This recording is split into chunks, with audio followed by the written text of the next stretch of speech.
And a couple other recommended articles. What Does the Bible Say About Ghosts by Tiffany Christensen at biblicalpathway.com. And Does the Bible Talk About Ghosts by Marcos Reyna. And it's World Wide Web, theholyscript.com. Those are some recommended articles I have for you. They don't mention the negative side, but you can find that by doing an internet search. And now I have to move on to some Jewish thinking on the matter because the Jewish are basically what the Old Testament got handed down to. The first article is about what they think of ghosts. The second article is more about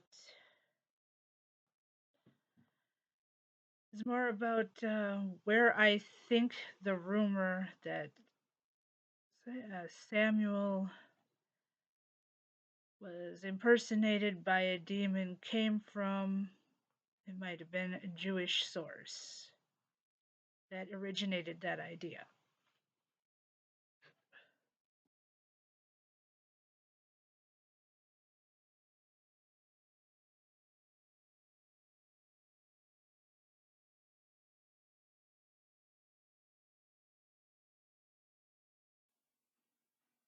This one has it in the Jewish and not in the Jewish. It's a mixed bag. Like I said, some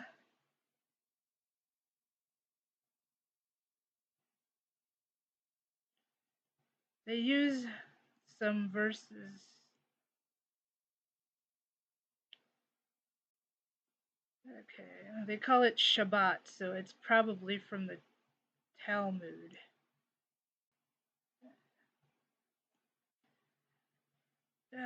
This is Rabbi Yitzhak, and he says, but his flesh is in pain, and his soul mourns over him. Job 14:22. And Rav Hizda said, a person's soul mourns for him all during all 7 days of mourning following his death. So that must be a tradition they use, a week's mourning. Rabbi Habahu said, everything people say before the deceased he knows until the tomb is sealed with the top stone. Rabbi Hayat and Rabbi Shimon, son of Rabbi Yehuda HaNasi, disagreed with the meaning of the statement. One of them said the deceased is wearied until the tomb is sealed with the top stone, and one said until the flesh decomposes. So I'm thinking this one is the positive verses. Rabbi Eliezer says the souls of the righteous are stored beneath the throne of glory, and the wicked are continuously tied up. So this sounds more like their version of heaven and hell.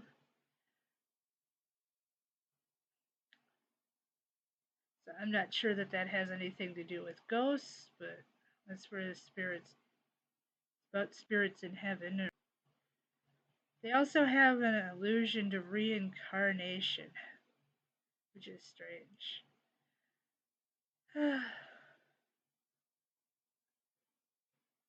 Person's soul that did not merit the world to come is given the chance to inhabit another body 3 times.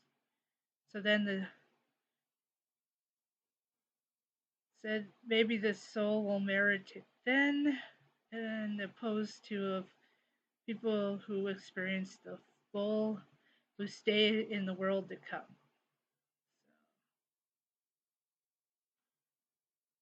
But another one argues that that means that the reincarnation is only partial. It's the imperfect part of the soul that goes back down to inherit another being.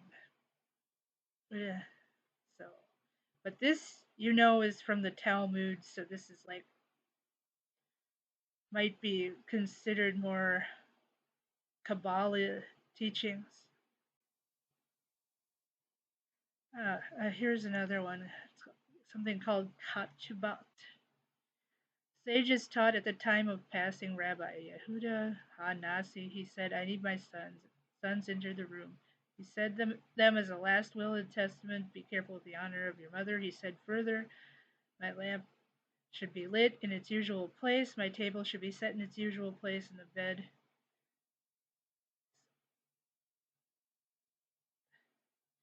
should be arranged in its usual place.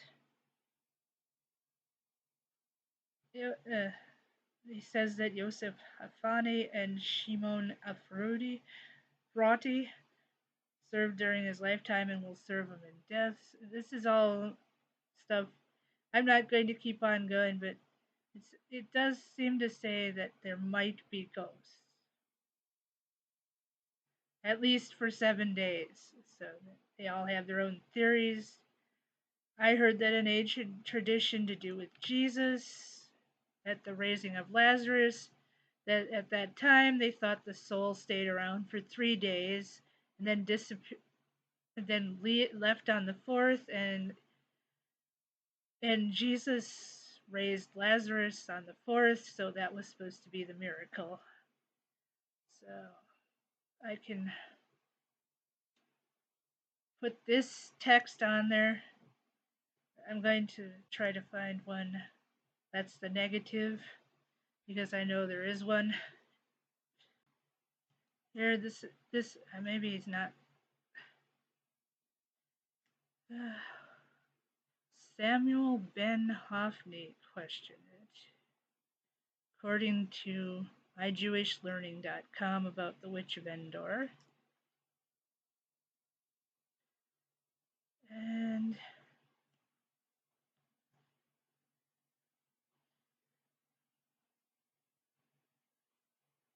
he says that it was impossible to believe that God would have made a witch the instrument of raising Samuel. So he said the true meaning that by trickery that the witch persuaded Saul she had brought up Samuel. And that it might have been guesswork, that she knew that he would know Saul, the spirit would know Saul would die in battle. And now they have Saadi Ga'an and Hai Ga'an. Do not accept Samuel Ben Hophni's interpretation that they credit it to God and that he brought Samuel up from the dead. It says the witch, not seeing such miraculous powers, thought that was astonished and that she might have been successful, but they think that God did it for her, just to prove to us all he was doing something wrong, I assume. But anyway, I'm assuming that perhaps from these rabbis in history, that's where Christianity got that rumor and passed it down. And so that was it. I do not think that ghosts are impossible myself. Like I said, I think that the heaven kind of runs alongside of us. Maybe God will send relatives back so you can see him. And maybe he won't, according to maybe they think that he won't because in the story of Lazarus the beggar and the rich man, that he refused to send Lazarus back to the guy's brothers.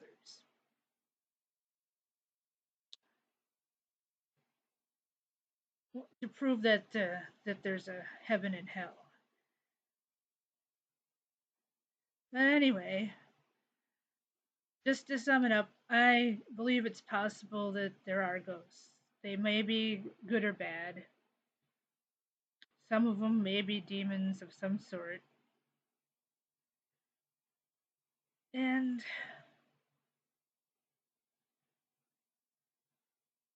in these articles, there was uh, they say that there was a Greek word called phantasma, which means the of the spirit of the dead, not demon. So, well, with the examples that even Jewish people believe that they were around for at least 3 days after death, there may be a sighting. Maybe it's confined to 3 days. Maybe God can do it because God can make lots of things possible. If He made it possible for Samuel to talk to Saul, He may make that possible in other ways, and He may just want you to see Him and not talk to Him, according to some people. But I wouldn't say that the Bible absolutely discounts the possibility of ghosts like some experts say. It might not be the best thing to, you know, believe in them so much that you want to conjure them up and talk to them because it's kind of a bad thing according to the Bible, and I think it would be wrong just because it's disturbing the dead and keeping them from their natural course. So definitely, maybe you'll see a dead relative as a sign of comfort, but try not to get involved in the summoning of things. I'm not sure that ghost hunters are actually committing sins unless they are actually trying to contact people, detecting them. Detecting a spirit is different than conjuring them up. So maybe their detectors work. I would say maybe the temperature change one does. They might have a something that can pick up the electrical whatever residue that can detect these things. I do not know. I I have tested one of their devices where you're supposed to record so-called ghosts. I had an app. It didn't work right because well, it was it was loaded with prior noises, and I took it everywhere I could possibly take it, and it doesn't make sense that they'd follow me everywhere unless I'm possessed. I don't know. They're hanging around with me a lot, so see, I figure it's all worth a shot because some of the things that I have seen that appeared to strengthen my faith that there is a heaven beyond this life rather than make me, the other way around. And to add to that, I wanted to explain what I'm saying. I have heard things and seen things. I definitely believe that there's something to hearing things from beyond. And I have evolving beliefs as to exactly what's going on. Maybe I would say that there might be kind of an echo of what happened in the past kind of thing. Like, if you consider the blood crying out from the ground after being murdered by his brother from Abel, then there definitely might be a residual kind of effect where something keeps on reliving its death. And I wanted to add that this reminds me that maybe, just maybe, a person's punishment from God, their hell might be reliving some of the things they did. So it might involve something that somebody might pick up on if they are able to, experience these things, like if God allows them to see it. But we can't speculate, only God knows exactly. And I'm just making suggestions. I'm not saying it's the honest truth, it's just possibilities.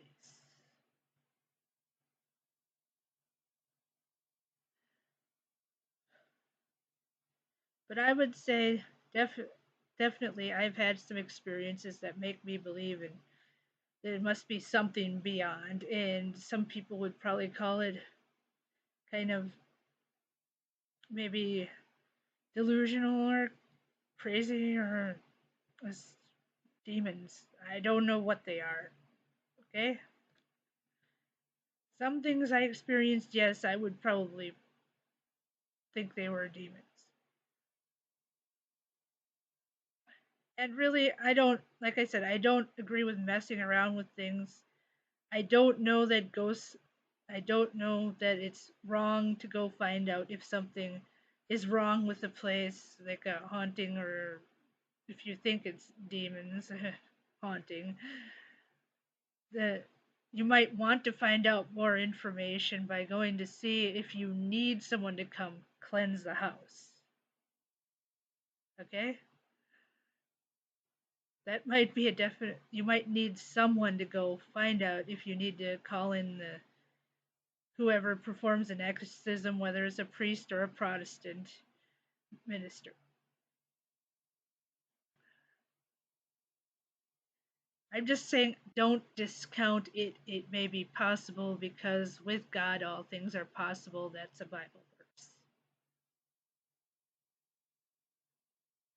But like I said, I would definitely not go crazy with the psychic stuff.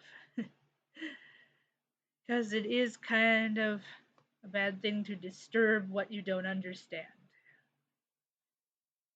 by talking to them or trying to consult them for things. It's better to just ask God in that case for a Christian.